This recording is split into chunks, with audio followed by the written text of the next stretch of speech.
A engenharia de software é uma grande área que compõe práticas para desenvolvimento de software.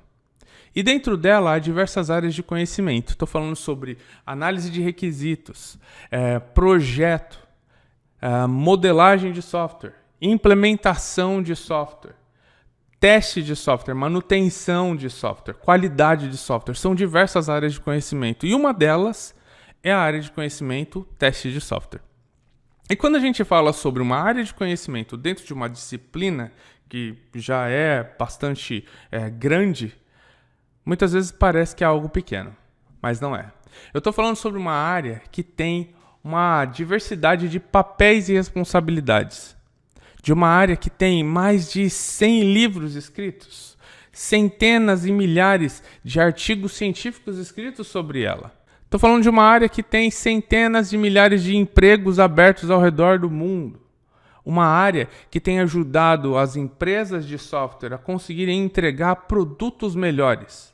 Produtos que são avaliados por profissionais responsáveis, que avaliam o software antes dele chegar às mãos dos seus usuários. Essa é a área de teste de software. Empresas de consultoria especializadas em testes. Ferramentas de teste que geram milhões em lucros todos os anos. Estou falando sobre uma grande área. E hoje eu trago para você um pouco mais sobre essa área e um pouco mais também sobre o contexto que está relacionado a testes de software nas empresas no Brasil. O nome dessa aula é Conhecendo a área de testes de software. Antes de tudo, é importante que você entenda que quando a gente fala sobre testes de software, algo muito comum que já vem na sua mente imediatamente, quase, é a palavra erro. E por que isso? Porque dentro da área de testes de software, o que a gente acaba fazendo é conseguir ter um conjunto de práticas para atender a um objetivo. Que objetivo é esse? Encontrar falhas em softwares. Por mais que exista outros, vamos dizer assim, objetivos que são secundários, que estão relacionados ao dia a dia de alguém que atua dentro da área de teste de software, o objetivo principal é encontrar falhas. Então existe, como eu já disse antes, uma série de livros que já foram escritos para a área de teste de software para ajudar a gente, dentro da área de testes, a conseguir entender um pouco mais sobre práticas que nos ajudem a sistematicamente conseguir encontrar falhas. Diversos artigos científicos que ajudam a gente a encontrar formas otimizadas de fazer isso. E também práticas, métodos, abordagens para que a gente consiga aprender e como um testador profissional, entenda, um testador profissional é aquele que estudou e buscou conhecimento e aplica esse conhecimento no seu dia a dia para conseguir extrair o melhor da atividade de testes de software. Um testador amador seria aquela pessoa que não tem esse conhecimento profundo sobre a área, mas que ainda assim consegue fazer alguns testes. Afinal, a palavra teste, como sendo um verbo testar, pode ser realizado por qualquer pessoa. Agora, o testador profissional é aquele que realmente buscou o conhecimento e sabe, por exemplo, dizer o que há por detrás das suas decisões como sendo um testador. Então, essa pessoa que se forma, que busca o conhecimento profundo, ela tem um foco em conseguir encontrar falhas da forma mais otimizada possível, utilizando esse conjunto de práticas. Mas o objetivo principal é encontrar falhas em software. E por que isso? Para que a gente consiga ajudar empresas a conseguir ter o menor risco possível de ter problemas sendo encontrados pelos seus usuários. Há diversas reportagens de empresas que sofreram por bugs, falhas que aconteceram nos seus softwares e que geraram aí milhões em prejuízo. Por isso, o nosso objetivo é conseguir encontrar as falhas antes que os nossos usuários finais tenham acesso aos nossos softwares. E aqui, só dando um exemplo para você, quando eu falo de software, eu estou falando de um site que você utiliza para fazer suas compras, falando de um aplicativo que você usa para fazer os seus exercícios. Estou falando sobre um aplicativo que você usa para acessar o seu banco e fazer as suas transações financeiras. Estou falando do jogo que você joga no seu videogame. Isso tudo são softwares e eles precisam ser testados antes de chegar nas mãos dos seus usuários finais. Aqui a gente tem uma imagem que demonstra algumas plataformas que são muito comuns quando a gente fala sobre testes de software. Eu, como testador, posso testar uma aplicação web, ou seja, um site ou qualquer tipo de sistema que rode em um navegador, como o Chrome, o Firefox, o Edge. São alguns dos navegadores que são mais comuns no dia a dia, não é mesmo? Posso também rodar esse mesmo teste que eu antes estava rodando em um computador de mesa, mas rodando agora em um laptop, né, um notebook. Eu posso instalar softwares no meu computador ou no meu notebook, são aqueles softwares que você realmente baixa, faz download de um instalador, dá 2 cliques e vai lá, próximo, finalizar para conseguir instalá-lo na sua máquina. Esses softwares também são passíveis de teste. Posso testar os aplicativos que estão no meu celular ou os aplicativos que estão instalados no meu tablet. Esses são alguns dos softwares comuns que nós testamos dentro da área de testes de software. Mas são só esses? Não. Também é uma área de testes de software que testa softwares que são softwares embarcados. Por exemplo, softwares que vão ser executados dentro de uma máquina de banco 24 horas, por exemplo. Eles também podem ser testados. Os papéis dentro da área de teste de software são bastante variados. Só que aqui eu trouxe para você quais são provavelmente os principais, os que você mais vai ouvir falar quando estiver falando sobre testes de software. Estou falando do testador, do analista de testes, do automatizador de testes e do QA e as suas variações. Por que eu falo dessas variações? Porque tem empresas que você vai ter um QA Analyst, que é um analista de QA. Tem empresas que você vai ter um QA Engineer, que é um engenheiro de QA. Tem empresas que você vai ter um Principal QA Engineer, que é um cargo mais de liderança técnica dentro da área de testes e qualidade de software. Mas também para testes você vai ter variações. O líder de testes, o arquiteto de testes, o gerente de testes, o diretor de testes, o head de QA. Então são algumas variações, mas eu trouxe aqui para vocês esses 4 aqui, porque eles definitivamente são os principais, os que você mais vai ouvir falar no seu dia a dia. E eu trouxe também para você essa tabela. Dentro dessa tabela, você consegue ver algumas das atividades comuns do dia a dia de alguém que trabalha na área de testes, como modelar testes, que é desenhar quais testes precisam ser realizados em um determinado software. Eu dizer, por exemplo, que para um software de banco, eu tenho que ter uma funcionalidade que é de transferir valores. E se eu tenho essa funcionalidade de transferir valores, eu vou ter que pensar em testes para avaliar se essa funcionalidade está funcionando como esperado. Esse ato de você pensar nesses testes envolve não só a questão da cognição e do conhecimento, mas também de você conseguir aplicar técnicas de teste, técnicas formais, que ajudem você a conseguir identificar um número otimizado de testes a serem realizados, para que ainda assim você consiga ter uma confiança maior de que o software funciona como deveria funcionar. Legal, né? Quem faz isso geralmente no dia a dia são os analistas de teste e os QAs. Ok? Então, analista de testes é um papel mais voltado a pensar em quais vão ser os testes a serem realizados e aplicar técnicas que ajudem ele a conseguir, então, identificar esses testes. O QA, hoje em dia, também absorveu esse papel. E já a gente vai falar sobre isso. Mas o QA, ele tem hoje em dia, uns papéis e responsabilidades que acabaram por absorver todos os outros papéis que você vê aqui nas primeiras 3 colunas roxas. Então, o testador, o analista de testes e o automatizador de testes, hoje em dia, acabaram por ser absorvidos em grande parte das empresas por um outro papel chamado QA. Bem, mas vamos falar sobre as variações entre eles, e assim você vai conseguir entender melhor o papel do QA hoje em dia, tá bom? Executar testes. A atividade de execução de testes é quando alguém pega o trabalho que foi desenvolvido pelo analista de testes ou pelo QA e começa a executar aquilo. Ou seja, o QA o analista de testes modelou quais são os testes, ou seja, escreveu uma prescrição de como é que uma aplicação tem que ser testada, um software tem que ser testado. Então a gente tem o testador ou o analista de testes ou o próprio QA executando essas ações, ok? Essas ações então vão ser executadas através de uma ordem específica, também definida pelo analista de testes ou pelo QA, de quando é ou como é que aquela execução deve acontecer, ok? Dentro das empresas atualmente, o que nós temos é que qualquer pessoa que leia esse teste que foi modelado possa executá-lo.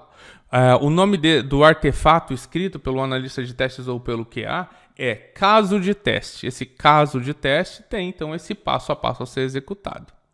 No passado, onde existiam apenas os cargos que estão aqui nas primeiras 3 colunas, o testador, o analista de testes e o automatizador de testes, quem executava os testes, em sua maioria, era o testador.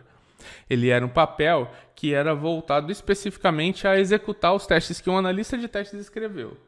Hoje em dia, o papel mais comum nas empresas mais modernas é o papel de QA. Então, o próprio QA modela seus testes e executa seus testes. Uma outra atividade também muito comum dentro da área de teste de software é a atividade de revisar artefatos. Essa atividade de revisar artefatos pode ser feita por qualquer um dos papéis que você vê aqui nessa tabela.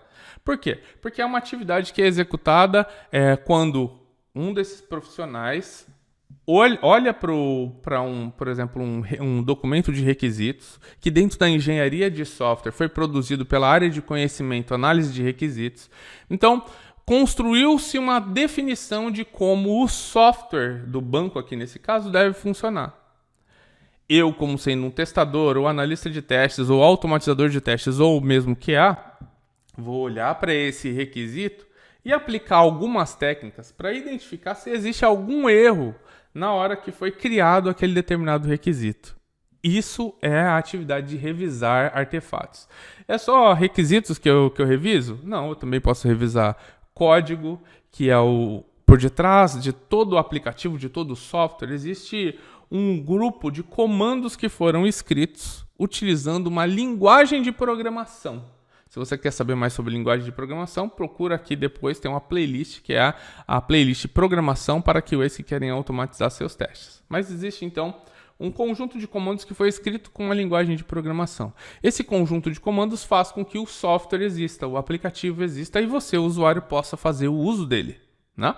O próprio YouTube aqui, ele é um aplicativo, é um software que está desenvolvido em forma de site.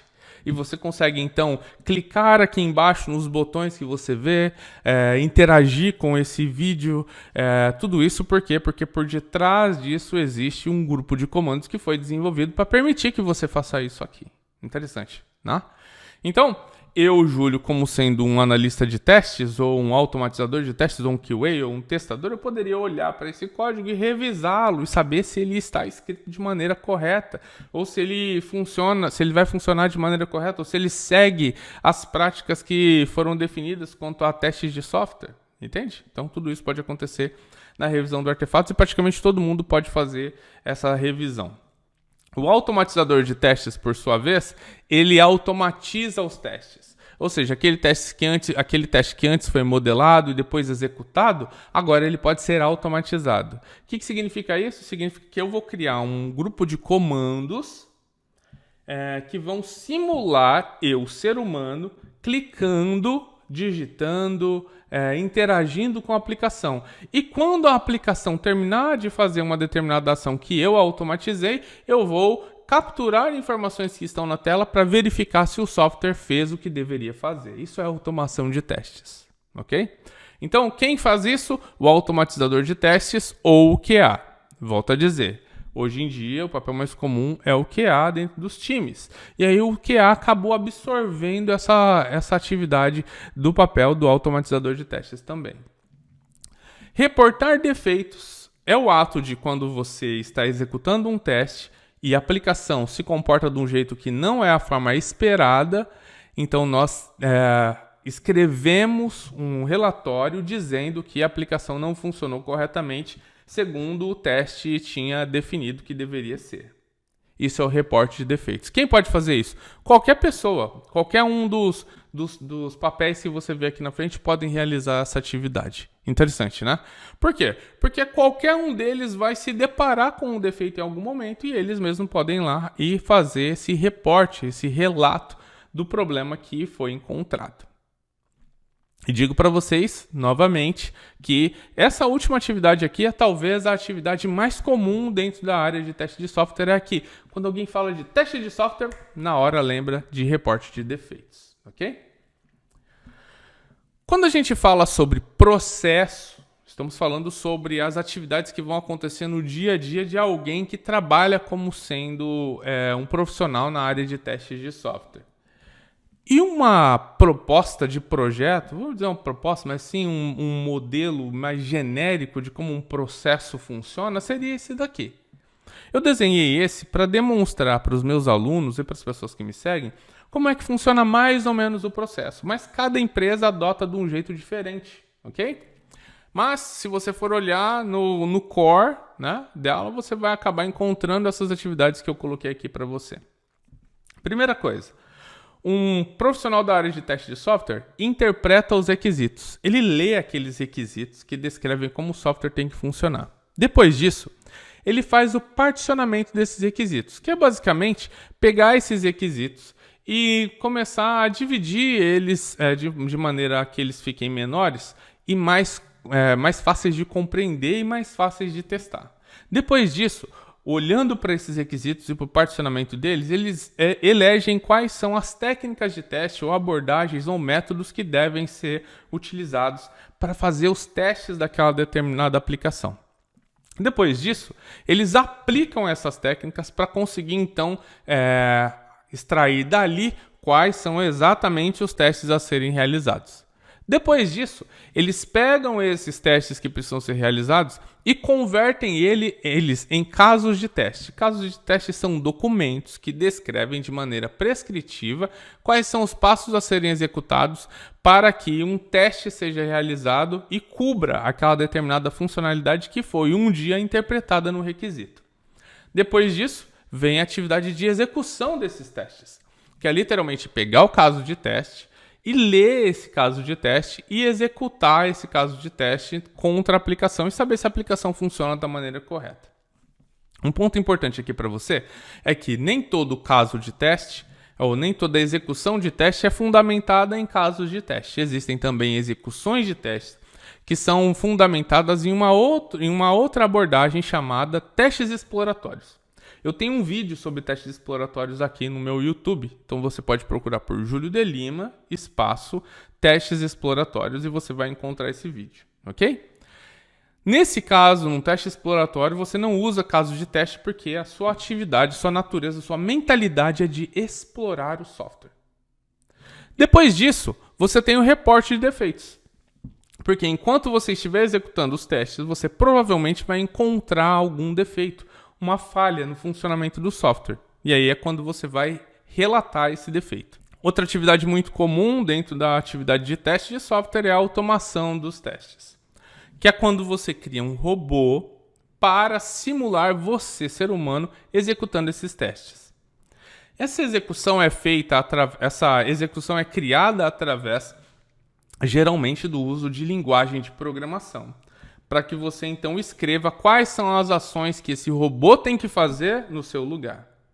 Ações como abrir uma aplicação, abrir um site, digitar, clicar, obter informações que estão na tela e validar se essas informações realmente representam um software funcionando como esperado.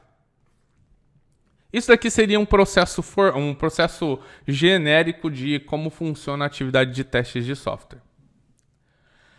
Para que você possa atuar na área de teste de software atualmente, segundo as necessidades do mercado, é necessário que você conheça sobre lógica da programação, que é uma disciplina que também faz parte dessa área de conhecimento de desenvolvimento de software, que faz parte da engenharia. E para que você aprenda a lógica da programação, basta você procurar por lógica da programação aqui no YouTube e você vai encontrar diversos cursos gratuitos sobre essa atividade. aprenda ela e você já vai ter muito conhecimento para te ajudar nesse caminho a você se tornar um testador um dia. Outra coisa que é muito importante para você atualmente no mercado no Brasil para testadores de software é a programação. Você precisa aprender a programar para que você consiga então automatizar os seus testes posteriormente. Testes de software é uma outra atividade que aqui dentro do canal você aprende também, tá bom? Falando nisso, programação, eu também tenho uma playlist sobre programação para testadores, você encontra aqui no canal. Mas esse canal aqui, ele está muito focado nesses dois itens que eu vou falar agora. Testes de software e automação.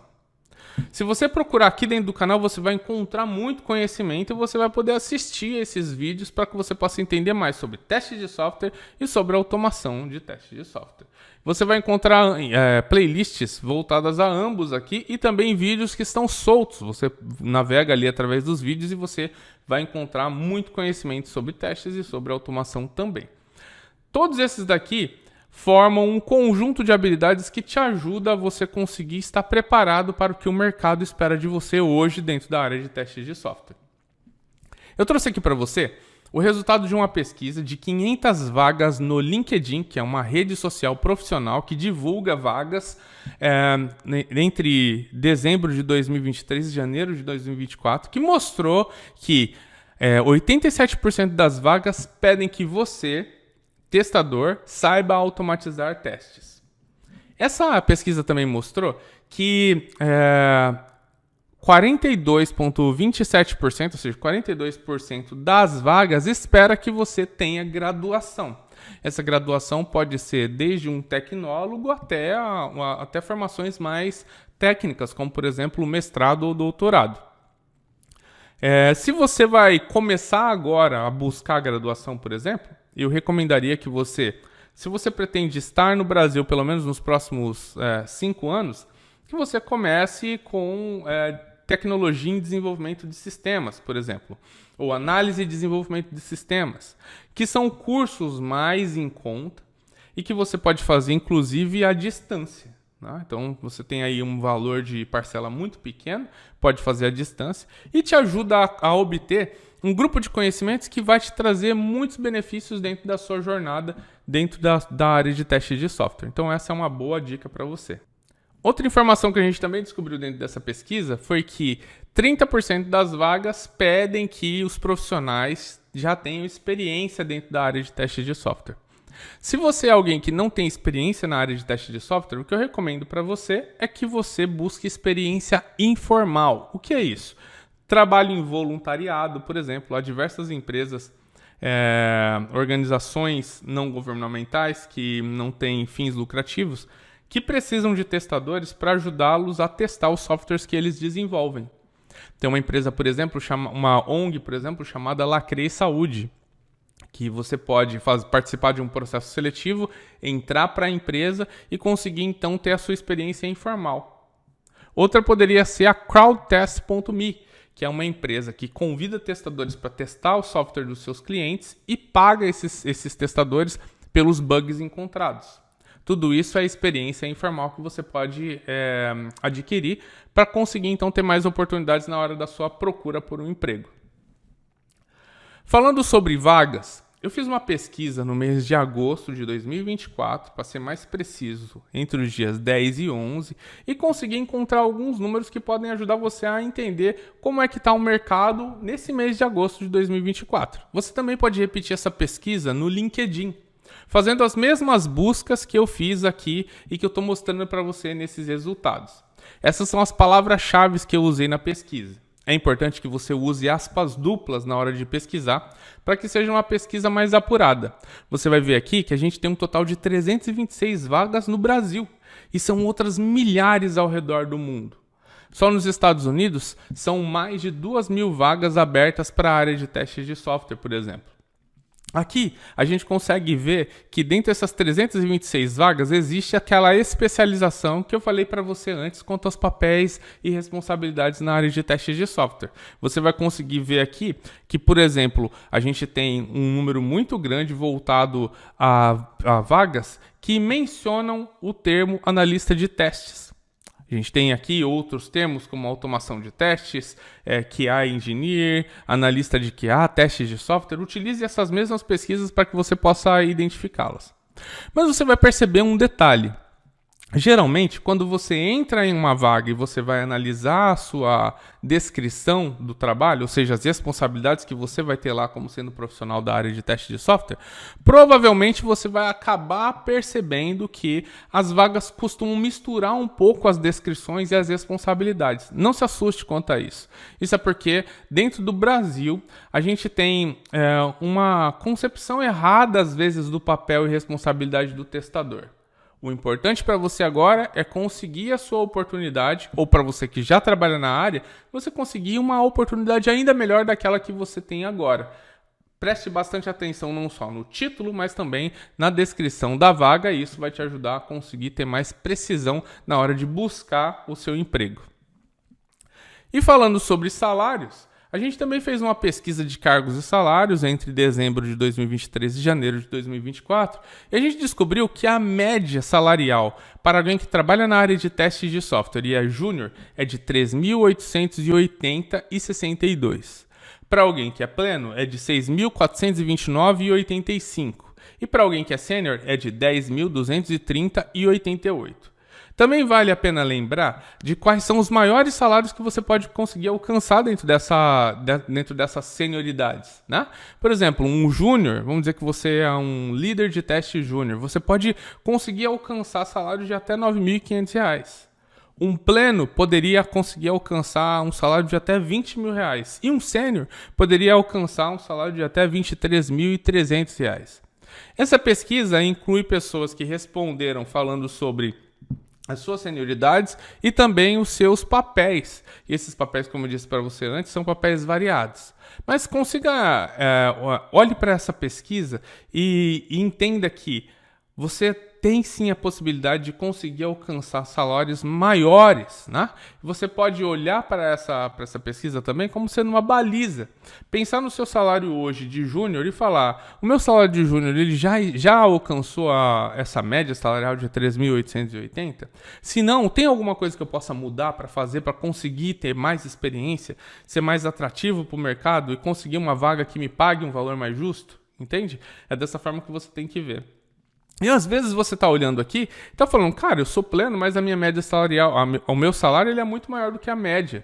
Né? Ótimo, talvez seja um momento de você então buscar algo melhor, buscar algo maior, uma senioridade maior, um sênior, por exemplo, em algum desses papéis que existem dentro da área de teste de software, pode ser algo muito bom para a sua carreira. Né? Agora, uma coisa é certa, independente de qual for o caminho que você escolher, se você quiser migrar para a área de teste de software, ou se você já trabalha na área de teste de software e quer ser promovido, ou se você trabalha na área de teste de software e quer ter um aumento de salário, ou se você nesse momento não está empregado porque você perdeu o seu emprego, mas já tem experiência na área de teste de software e quer se recolocar, a mentoria é definitivamente um caminho que pode te ajudar a conseguir alcançar isso. E a gente chama qualquer uma dessas 4 realizações profissionais dentro da mentoria de alavanque de carreira. E eu, Júlio, tenho ajudado centenas de pessoas a conseguir o seu alavanque de carreira. Aqui dentro do meu YouTube eu tenho uma playlist chamada Alunos que Alavancaram. Nessa playlist tem centenas de depoimentos dos meus alunos falando sobre como eles conseguiram o seu alavanque. Então dá um clique lá depois na playlist e veja você mesmo esses depoimentos para que você possa entender como é que a mentoria pode te ajudar também. O link para você acessar e conhecer mais sobre a mentoria está na descrição do vídeo. Agora com você, hein? É hora de curtir se você gostou do vídeo. É hora de você comentar se você adorou esse vídeo. É hora de você compartilhar esse vídeo com seus amigos que você acha que vai ajudar muito. E por fim, é hora de você também se inscrever. Porque se você quer continuar recebendo esses conteúdos, assim como esse conteúdo que eu compartilhei hoje, você tem que se inscrever para ser alertado ali sempre que um novo vídeo for publicado. Beleza? Um abraço, sucesso para você e até o próximo vídeo. Tchau!